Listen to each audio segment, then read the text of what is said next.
नमस्कार। नेचुरोपैथी के अंतर्गत हम आगे बढ़ते हैं और इस व्याख्यान में अभी हम प्राकृतिक चिकित्सा के जो आधारभूत या मूलभूत इसके जो सिद्धांत है उनकी हमें चर्चा करेंगे। प्राकृतिक चिकित्सा के जो मूलभूत सिद्धांत है वो 10 है और ये जो 10 सिद्धांत है वास्तव में ये 10 सिद्धांत इस प्राकृतिक चिकित्सा के आधार है कि किस प्रकार से यह जो पद्धति है यह काम करती है। इसका जो सबसे पहला सिद्धांत है वह सिद्धांत है कि सभी रोग एक, रोग का कारण एक और उसकी चिकित्सा एक। ये बड़ा ही एक पावरफुल और शानदार इसका सिद्धांत है और मैं तो ये कहता हूं कि इस प्राकृतिक चिकित्सा का जो यह पहला सिद्धांत है कि रोग एक, कारण एक, चिकित्सा एक, वास्तव में देखा जाए तो बाकी जितने इसके सिद्धांत है वह इसके अंदर आ जाते हैं। सारे के सारे सिद्धांत इसी के ऊपर टिके हुए हैं और मेरे ख्याल से दुनिया की ऐसी कोई चिकित्सा पद्धति नहीं होगी जिस चिकित्सा पद्धति में यह कहा जाए कि रोग एक, जबकि हम क्या बात करते हैं, हम तो ये बात करते हैं कि कितने प्रकार के रोग हैं और आए दिन रोगों की संख्या बढ़ती जाती है। जबकि प्राकृतिक चिकित्सा वाले क्या कहते हैं प्राकृतिक चिकित्सा वाले कहते हैं कि रोग तो एक ही है और वास्तव में ये बात बिल्कुल सही है। अभी हम इसकी चर्चा करेंगे और ये बात बिल्कुल सिद्ध भी होगी कि रोग एक ही है। अब हम सभी जानते हैं कि यदि रोग एक है तो 10 प्रकार की चिकित्साएं नहीं हो सकती और रोग एक है तो फिर कारण भी ज्यादा नहीं हो सकते। इसलिए कारण भी क्या है, कारण भी एक ही है और कारण एक है, पकड़ में आ गया है, यानी कि जड़ मूल हमारे पकड़ में आ गया है कि किस कारण से बीमारी हुई है, तब उसकी चिकित्सा भी क्या होगी, चिकित्सा भी उसकी एक ही होगी। अब जो ये बात कही गई है कि सभी रोग एक है, उनके कारण एक है, उनकी चिकित्सा एक है, तो यह किस प्रकार से है। जैसे जैसे हम सिद्धांतों में आगे बढ़ते जाएंगे ये सारी की सारी जो चीजें हैं ये हमारे समझ में भी आती जाएगी। जैसा कि इसका जो दूसरा सिद्धांत है, दूसरा सिद्धांत क्या कहता है, दूसरा सिद्धांत ये कहता है कि रोग के कारण कीटाणु नहीं है। जबकि हम क्या मानते हैं, जबकि हम ये मानते हैं कि जितने भी प्रकार के रोग है कोई न कोई बाहर से बैक्टीरिया, कोई वायरस, कोई जीवाणु, कीटाणु, रोगाणु हमारे शरीर के अंदर प्रवेश कर जाता है और उसके प्रवेश करने के कारण से हमारा शरीर क्या हो जाता है, हमारा शरीर रोगग्रस्त हो जाता है। जबकि वास्तव में ऐसा नहीं है, कोई भी कीटाणु रोग का कारण नहीं हो सकता। जबकि अभी वर्तमान की स्थिति को हम देखें जिससे पूरी दुनिया, पूरा विश्व दहशत में है कि कोरोना वायरस फैला हुआ है और इस कोरोना वायरस के कारण से हम सभी जानते हैं, यहां पर कहने की आवश्यकता नहीं है कि आज पूरे विश्व की क्या हालत हो गई है और हम कह रहे हैं कि जो ये कोरोना वायरस है ये हमारे ऊपर अटैक करेगा और हम बीमार पड़ जाएंगे। प्राकृतिक चिकित्सा ऐसा नहीं मानता है। वो क्यों नहीं मानता है, क्योंकि प्राकृतिक चिकित्सा ये कहता है कि जो रोग है उस रोग का जो कारण है वह है हमारे शरीर में विजातीय तत्वों का होना। अब ये बहुत इंपॉर्टेंट है, विजातीय तत्वों को ध्यान में रखना है। यानी कि हमारे शरीर में मल इकट्ठा हुआ है, मल कह दो, विजातीय तत्व कह दो, कुछ भी कह दो, वह बात एक ही है। यानी कि हमारे शरीर के अंदर कुछ ऐसा मटेरियल है जो इस शरीर के काम का नहीं है, वह कोई उपयोगी भी नहीं है। सिर्फ और सिर्फ यदि वह हमारे शरीर के अंदर है तो वह क्या करेगा, वह बाहर के जो रोगाणु है, बाहर के जो कीटाणु है उनको आश्रय देगा और उनको आश्रय मिलेगा तब क्या होगा, तब हमारा शरीर रोगग्रस्त होना शुरू हो जाएगा। अर्थात कहने का यहां पर यह अर्थ है कि यदि हमारे शरीर के अंदर मल जमा हुआ नहीं है, हमारे शरीर के अंदर विजातीय तत्व नहीं है, तब प्राकृतिक चिकित्सा क्या कहती है? तब प्राकृतिक चिकित्सा कहती है कि उस स्थिति में यदि इस संपूर्ण शरीर के इस संपूर्ण ब्रह्मांड के, इस संपूर्ण विश्व के कीटाणु, जीवाणु, रोगाणु, वायरस, आप कुछ भी कह दीजिए उनको, वो आपके ऊपर यदि अटैक करे तो भी आपको वो रोगग्रस्त नहीं कर सकते। क्यों नहीं कर सकते? क्योंकि आपके शरीर के अंदर किसी भी प्रकार का कोई बैक्टीरिया, यानी कि तब तक वह अपना वहां पर, यानी कि वह अपनी बढ़ोतरी नहीं कर सकता जब तक कि मल या विजातीय तत्व नहीं है। अब विजातीय तत्व है ही नहीं तो रोगाणु को पनपने का, आगे बढ़ने का, वहां जाकर के उसको विकास करने का साधन नहीं मिलेगा, वातावरण नहीं मिलेगा, जिसके कारण से आपका शरीर क्या नहीं हो सकता? रोगग्रस्त नहीं हो सकता। हम इसको यूं भी समझ सकते हैं, हम सभी जानते हैं कि कहीं पर भी यदि पानी इकट्ठा हो जाता है और कीचड़ हो जाता है तो उस कीचड़ के अंदर बहुत सारे प्रकार के जीवाणु, कीटाणु, बैक्टीरिया या छोटे मोटे जो भी कीड़े मकोड़े जीव जंतु है वह पनपने लग जाते हैं। वो क्यों पनपने लग गए? जब तक एक नदी के अंदर पानी बह रहा है और कोई भी बाहरी ऐसी चीज उसके अंदर नहीं मिल रही है, तब तक जो नदी का पानी होता है साफ सुथरा पीने योग्य रहता है। अब वही पानी कहीं पर भी जाके मान लीजिए रुक जाता है, और रुकने के बाद में क्या शुरू हो जाती है? रुकने के बाद में उसमें एक सड़न पैदा हो जाती है, कीचड़ बन जाता है। और जैसे ही, हालांकि वह रुकते ही खराब नहीं होगा, लेकिन जब कीचड़ बनेगा, और जब वह कीचड़ बनेगा तो उसके अंदर अनेक प्रकार के क्या होंगे? अनेक प्रकार के उसमें दूसरे प्रकार के जो कीड़े मकोड़े हैं, जो जीव जंतु है, वह उसके अंदर पैदा होने शुरू हो जाएंगे। अब वो क्यों हुए हैं? वो इसलिए हुए हैं कि रुके हुए पानी के कारण से कीचड़ बना, और कीचड़ क्या किया? कीचड़ ने क्या किया? कीचड़ ने उनको उसी प्रकार का एक वातावरण प्रदान कर दिया। अब वह जो वातावरण उसको मिल गया है, उस वातावरण के कारण से ही वहां पर क्या हो गया है? अनेक प्रकार के जो कीड़े मकोड़े हैं वह वहां पर पैदा हो गए। ठीक यही स्थिति हमारे शरीर की है। हमारे इस शरीर के अंदर भी वह मल रूपी कीचड़, विजातीय तत्व रूपी कीचड़ यदि हमारे शरीर के अंदर है, तब क्या होगा? तब बाहर से आने वाले जितने भी प्रकार के जो रोगाणु है, कीटाणु है, वो क्या करेंगे? वो जैसे आएंगे उनको अंदर उसी प्रकार का वातावरण मिलेगा, और जैसे ही उनको उस प्रकार का वातावरण मिलेगा वह धीरे धीरे पनपने शुरू हो जाएंगे। अब मान लीजिए उनको वह वातावरण ही नहीं मिले तो एक भी कीटाणु अंदर जाकर के ग्रोथ नहीं कर सकता, और हमारी नेचुरल ही जो इम्यूनिटी पावर है, जो रोग प्रतिरोधक जो क्षमता होती है, वह आने वाले हर प्रकार के कीटाणु आदि को क्या कर सकती है? वह उसको नष्ट कर सकती है, और हम बीमार नहीं पड़ते हैं। तो कहने का अर्थ है कि हमारे शरीर के अंदर से इन्हें क्या करना है? यह जो मल या विजातीय तत्व जो जमा हुआ है उसको यहां से क्या कर देना है? उसको बाहर का रास्ता दिखा देना है। यदि हमारा शरीर उस प्रकार से पूर्ण रूप से स्वस्थ हो जाता है और किसी भी प्रकार का कोई विजातीय तत्व नहीं रहता है, तो ये मान करके चलिए कि हमारा जो ये शरीर है यह बीमार नहीं पड़ सकता। इसलिए हम कह सकते हैं यहां पर, जो कि हमने पहले सिद्धांत में जो बात कही थी कि सभी रोग एक। क्यों रोग एक क्यों कहा गया?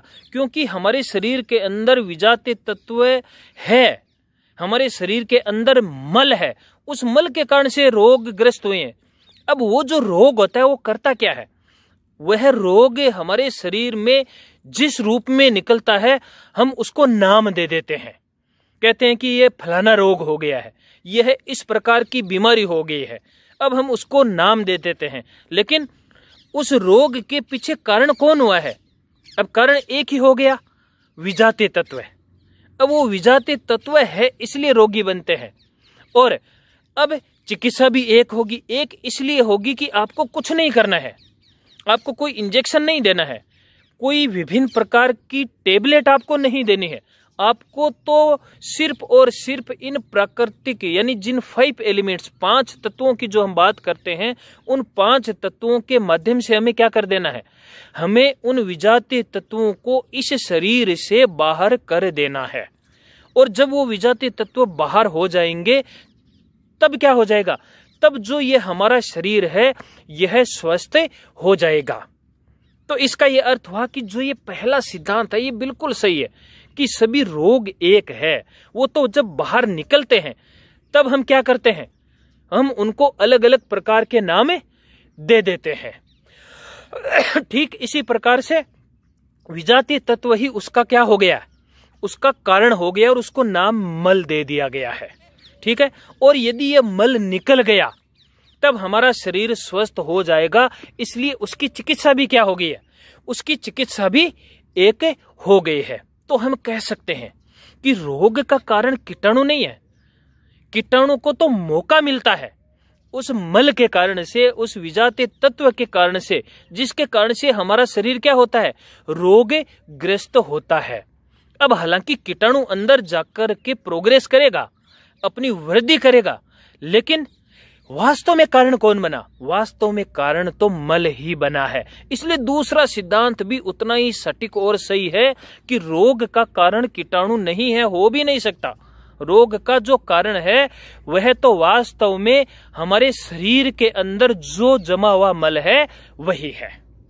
अब हम यदि इसके तीसरे सिद्धांत के ऊपर बढ़े तो उसमें कहा गया है कि जो तीव्र रोग है वो तीव्र रोग शत्रु नहीं मित्र होते हैं।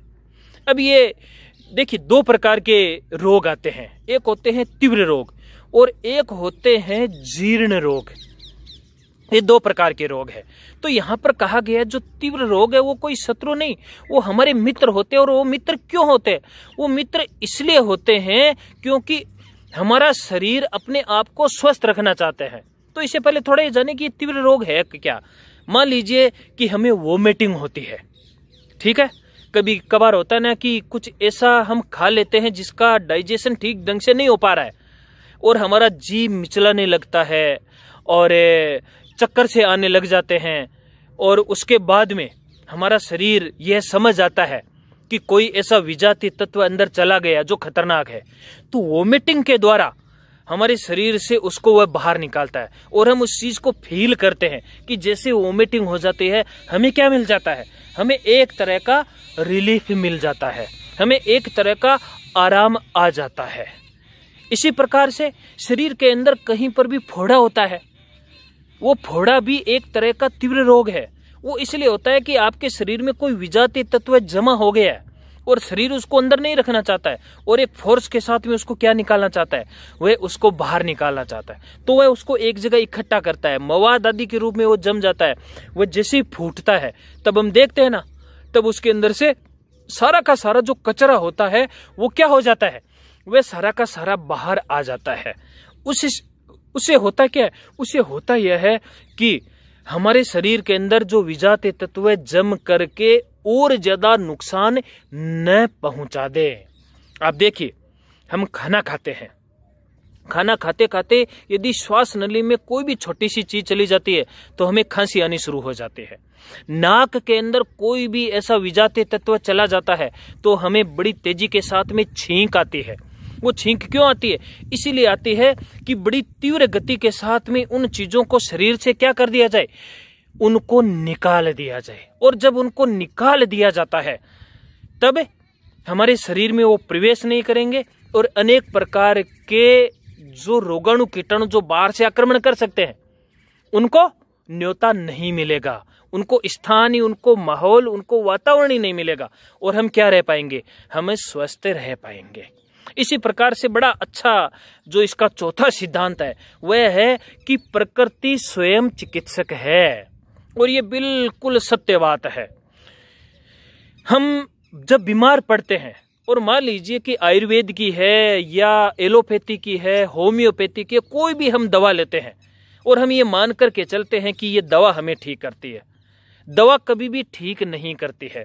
शरीर में कहीं पर भी हड्डी टूट जाती है तो डॉक्टर क्या करता है, डॉक्टर जो पक्का पट्टा होता है वह पट्टी कर देता है और कहता है कि भाई रेस्ट करो, और धीरे धीरे हड्डी क्या हो जाती है, वह हड्डी अपने आप वहां पर जुड़ जाती है। इसी प्रकार से आपने देखा होगा कि पोलियो उन्मूलन का जो कार्यक्रम चल रहा है, जिसके अंदर 1-2 बूंद पोलियो की दवाई की पिलाई जाती है, और हम सभी जानते हैं कि उसके अंदर उस पोलियो के ही वायरस होते हैं, लेकिन वो वायरस उस अवस्था में होते हैं कि शरीर में जाने के बाद में ग्रोथ नहीं कर सकते। लेकिन जैसे ही इस प्रकार के बैक्टीरिया वायरस शरीर के अंदर पहुंचते हैं तो हमारी बॉडी के अंदर क्या होता है, एक एंटीबॉडी तैयार हो जाती है। यानी कि शरीर के अंदर कुछ इस प्रकार के विशेष केमिकल्स तैयार हो जाते हैं, एंटीबॉडी तैयार हो जाती है, जो उन बैक्टीरिया के ऊपर अटैक करके उनको क्या कर देते हैं, उनको नष्ट कर देते हैं। ठीक इसी प्रकार से किसी भी प्रकार की यदि हम कोई भी दवाई लेते हैं, वो दवाई जाकर के उस रोग के ऊपर अटैक नहीं करती, उसको ठीक नहीं करती है। दवाई का काम सिर्फ इतना सा होता है कि हमारे शरीर के अंदर कमजोर पड़ी हुई जो रोग प्रतिरोधक क्षमता है वह, उसमें किसी भी प्रकार की कोई कमी नहीं आए, उसमें एक तरह का बूस्ट आ जाता है।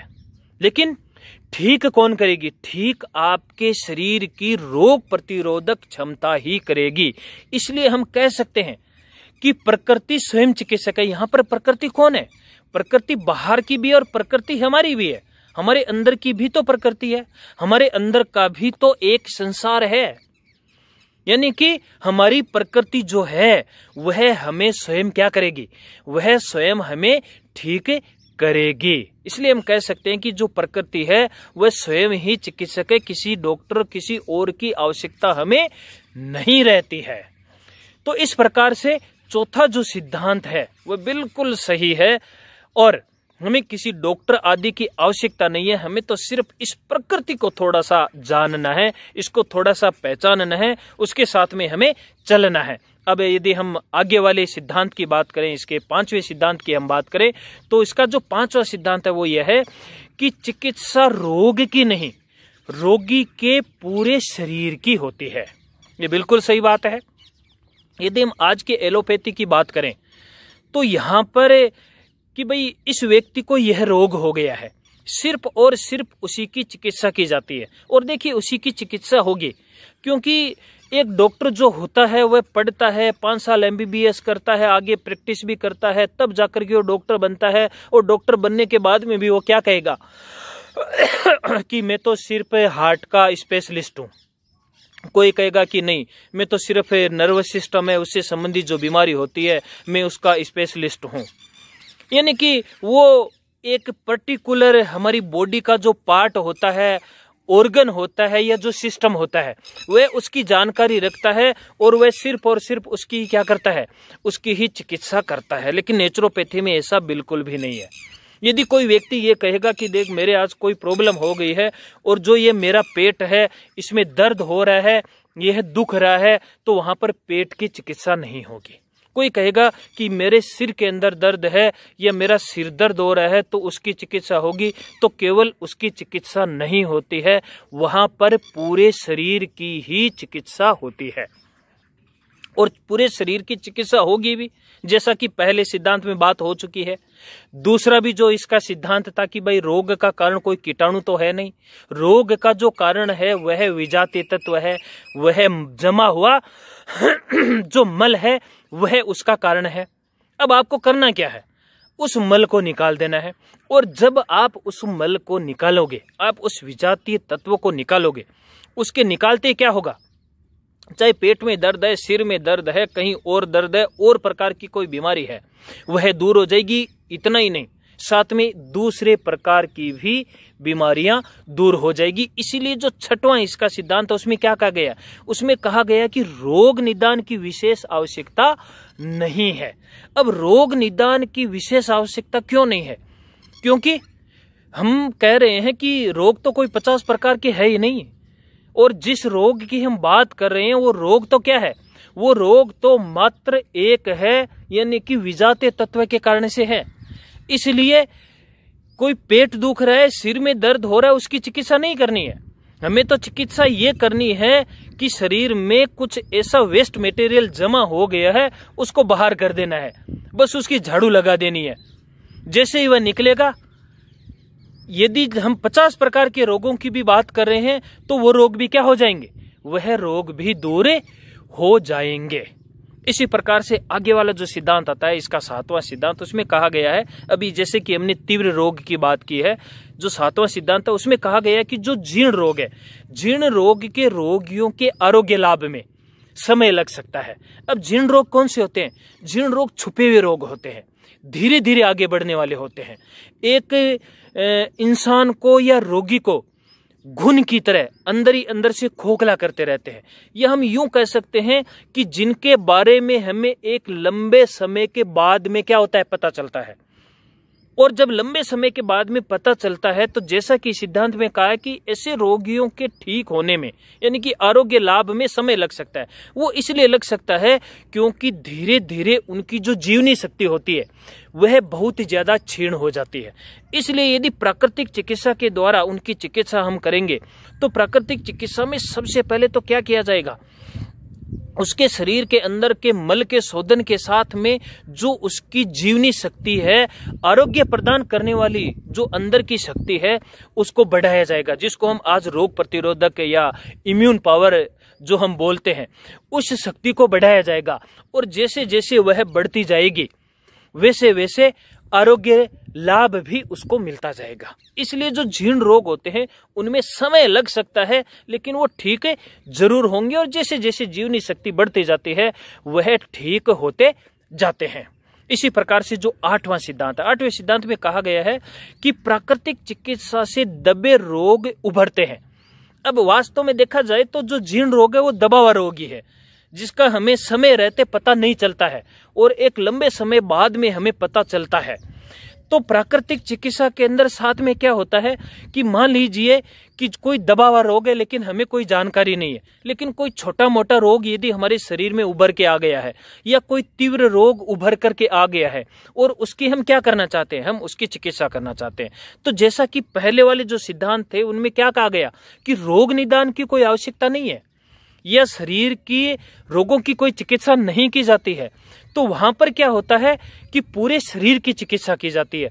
और जब पूरे शरीर की चिकित्सा की जाती है तब क्या होता है कि जो जीर्ण रोग है, जो दबा हुआ बैठा है, जिसका अभी हमें पता नहीं चला है, वह रोग भी क्या होगा, वह रोग भी उभर करके आ जाता है, क्योंकि चिकित्सा हो रही है, विजातीय तत्वों को हम बाहर निकाल रहे हैं। और जैसे ही हम उन विजातीय तत्वों को बाहर निकालेंगे तो जिन रोगों का हमें पता नहीं है, जो दबे हुए हैं, जो बाद में प्रकट होने वाले हैं, वो उस चिकित्सा के साथ में निकल करके ठीक हो जाएंगे।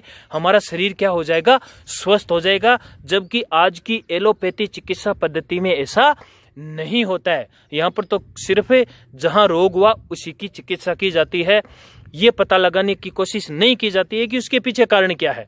इसलिए अनेक प्रकार के दूसरे रोग होते रहते हैं और चिकित्साएं चलती रहती है। अब जो इसका 9वां जो सिद्धांत है उसमें कहा गया है कि मन, शरीर तथा आत्मा तीनों की चिकित्सा साथ साथ होती है। यानी कि ये नहीं है कि आपको कोई रोग हो गया है और केवल शरीर तक ही हम सीमित हो गए, नहीं, उस शरीर के साथ में आपकी जो मानसिक स्थिति है, आत्मा यानी कि आपकी भावनात्मक आध्यात्मिक जो स्थिति है, उसका भी ध्यान रखते हुए ही क्या की जाती है, चिकित्सा की जाती है। इसलिए प्राकृतिक चिकित्सा के अंदर शारीरिक, मानसिक, भावनात्मक रूप से स्वस्थ होता है एक रोगी। इसलिए ये एक खासियत है इस चिकित्सा पद्धति के। और जो इसका अंतिम और 10वां जो सिद्धांत है उसमें कहा गया है, ये बड़ा इंपॉर्टेंट है और शुरू में हमने चर्चा भी की है कि प्राकृतिक चिकित्सा में किसी भी उत्तेजक औषधियों के दिए जाने का प्रश्न ही नहीं उठता है।